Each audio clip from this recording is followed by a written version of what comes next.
बहुत समय पहले की बात है। एक गांव में 4 मित्र रहते थे। भारी बारिश होने की वजह से उनकी फसल बर्बाद हो गई थी। वह बहुत दुखी रहते थे। अब उनके पास कोई काम नहीं था। फिर एक दिन उन्हें पता चला कि जंगल में एक महामुनि है जिनके पास असीम शक्तियां हैं। तो चारों मित्रों उनसे मदद मांगने के लिए जंगल की ओर चल दिए। वह दिन रात भूखे प्यासे डरावने जंगल में चलते रहे। फिर उन्हें एक पेड़ दिखाई दिया। उस पेड़ के नीचे वह महामुनि तपस्या कर रही थी। चारों मित्रों ने उन्हें प्रणाम किया और कहा, हे महामुनि, हम बहुत गरीब हैं। हमारी फसल बर्बाद हो गई है। कृपा करके हमारी मदद कीजिए। हम बहुत दूर से आए हैं। चले जाओ यहाँ से। तुमने मेरी तपस्या भंग की है। मैं तुम्हारी कोई मदद नहीं करूंगा। अगर तुम नहीं गए तो मैं तुम्हें मेरी तपस्या भंग करने के लिए श्राप दे दूंगा। हे मुनिवर, हमारी फसल बर्बाद हो गई है। हमारे पास खाने को भी पैसे नहीं हैं। कृपा करके हमारी मदद कीजिए। मुनि को उन पर तरस आ जाता है। ठीक है, तुम भले लोग लगते हो। मैं तुम्हारी मदद अवश्य करूंगा। लो, ये 4 मोती हैं। ये कोई आम मोती नहीं है। ये जादुई मोती हैं। तुम चारों इन्हें लेकर घने जंगल की ओर जाओ और जहां भी ये मोती गिरे वहीं खुदाई करना। वहां तुम्हें गड़ा हुआ खजाना मिलेगा। वो चारों मित्र एक एक मोती अपने हाथ में पकड़कर घने जंगल की ओर चल देते हैं। रास्ते में उन्हें डरावनी डरावनी आवाजें सुनाई देती हैं, परंतु वो रुकते नहीं हैं और आगे चलते जाते हैं। फिर अचानक रामू के हाथ से उसका मोती जमीन पे गिरता है। वो सब मिलकर वहां खुदाई करना शुरू कर देते हैं। थोड़ी देर खुदाई करने पर उन्हें वहां से कुछ तांबे के बर्तन मिलते हैं। रामू उन्हें देखकर खुश हो जाता है। अरे वाह, ये तो तांबे के हैं। मैं इन्हें शहर में बेच जो धन मिलेगा उससे फिर से खेती कर सकता हूँ। अरे रामू, तू पागल है। ये तो तांबे के हैं। अगर चांदी के होते तो कोई फायदा होता। नहीं भाई, मैं इतने में ही खुश हूँ। मुझे और कुछ नहीं चाहिए। इतना बोलकर रामू वो सारे तांबे के बर्तनों को समेटकर वापस घर की ओर चल देता है। बाकी तीनों दोस्त अपने अपने मोती हाथों में लिए आगे चल देते हैं। फिर थोड़ी देर चलने पे शामू का मोती गिरता है। वो तीनों दोस्त फिर से खुदाई करने लगते हैं और इस बार उन्हें चांदी के बर्तन मिलते हैं। अरे वाह, देखा कालिया, तुम चांदी के बर्तनों की इच्छा कर रहे थे ना। देखो, हमें वही मिल गए। चलो, इन्हें लेकर हम सब घर चलते हैं। हम इन चांदी के बर्तनों को आपस में बांट लेंगे। किसी को भी इस डरावने जंगल में आगे नहीं जाना पड़ेगा। नहीं भाई, तुम तो मूर्ख हो। अगर ये सोने के होते तब तो कोई फायदा भी होता। मैं घर नहीं जाऊंगा। मैं भी और आगे जाऊंगा। शामू उन सारे चांदी के बर्तनों को समेटकर अपने घर की ओर चल देता है। कालिया और घनश्याम आगे जंगल की ओर चल देते हैं। फिर कुछ दूर जाने पर घनश्याम का मोती गिरता है, तो वो दोनों मिलकर खुदाई करते हैं। तब उन्हें सोने के बर्तन मिलते हैं। वो दोनों खुश हो जाते हैं। घनश्याम, अरे भाई कालिया, अच्छा हुआ हम घर नहीं गए। हमारी तो लॉटरी लग गई। हमारे हाथ तो सोना लग गया। इसे बेचकर तो हम पूरे गांव के अमीर इंसान बन जाएंगे। चलो, इसे समेटते हैं और अब घर की ओर चलते हैं। अरे मूर्ख, तू ये क्यों नहीं समझ रहा?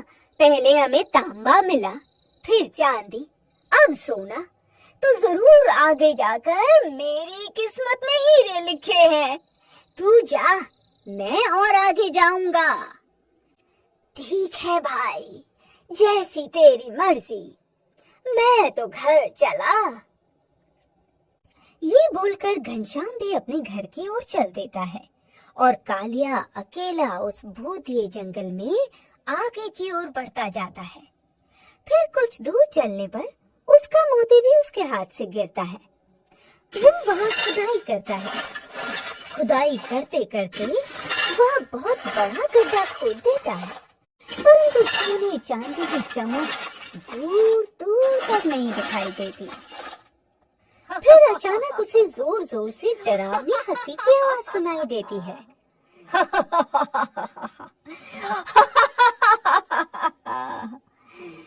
फिर अचानक उस गड्ढे से यमराज प्रकट होते हैं। कालिया यमराज को देखकर डर जाता है। हे लालची इंसान, तेरा लालच कभी खत्म नहीं हो सकता।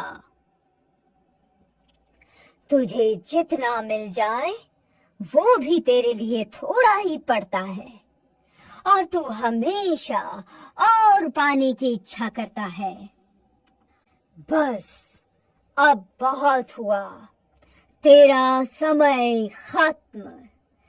तूने अपनी जिंदगी में हमेशा लालच ही किया है और दूसरों को भी लालच करने के लिए उकसाया है। इसलिए तेरे पापों का घड़ा भर चुका है। अब तुझे मेरे साथ चलना होगा। हे यमराज जी, मुझे माफ कर दो। मुझे मेरी गलती का एहसास हो चुका है। मैं आगे से कभी कोई लालच नहीं करूंगा। ठीक है, तुझे तेरी गलती का एहसास है, इसलिए तुझे एक और मौका देता हूँ। मांग, तुझे क्या चाहिए? यमराज जी, मुझे इतनी शक्ति दो ताकि मैं कभी किसी कठिन परिस्थिति में ना घबराऊं और हर मुसीबत का डट के सामना करूं। ठीक है, तथास्तु। फिर कालिया खाली हाथ वापस अपने गांव की ओर चल देता है, जहां वो अपने दोस्तों से मिलता है। अरे भाई कालिया, क्या हुआ? तुझे हीरे नहीं मिले? तू तो हीरे की तलाश में गया था ना? उसके सारे दोस्त मिलकर उसका मजाक उड़ाते हैं। मिले हैं ना भाई? मुझे हीरे से भी ज्यादा कीमती ज्ञान की प्राप्ति हुई है, जिसका इस्तेमाल करके मैं एक दिन तुमसे भी सफल इंसान बनके दिखाऊंगा। क्योंकि तुम्हें जो धन प्राप्त हुआ है वह एक ना एक दिन तो जरूर समाप्त हो ही जाएगा। तो फिर क्या करोगे? फिर किसी मुनि के पास जाओगे मदद मांगने के लिए? मुझे जो ज्ञान की प्राप्ति हुई है उसे मुझसे कोई नहीं छीन सकता।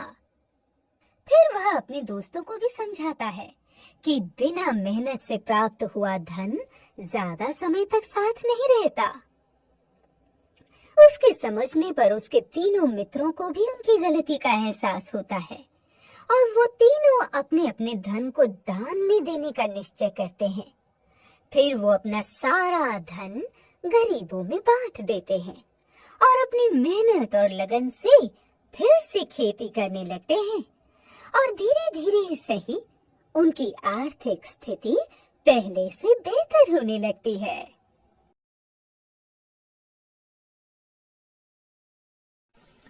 अक्सर चुनौतियों से, संघर्षों से हम डरते हैं, लेकिन संघर्ष ही तो है जो हमें और अधिक मजबूत करते हैं और जिंदगी की कठिनाइयों से लड़ने की हिम्मत देते हैं और हमें सक्षम बनाते हैं, कुछ भी कर पाने के और कुछ भी कर गुजरने के। इसलिए जिंदगी में कभी भी कोई चुनौती आई तो उसे घबराइए मत, बल्कि हंसकर उसका सामना कीजिए। ये कहानी कहीं ना कहीं अगर आपके दिल को छुए तो प्लीज लाइक जरूर कीजिएगा। Humanity should be our race, love should be our religion. Thanks for watching.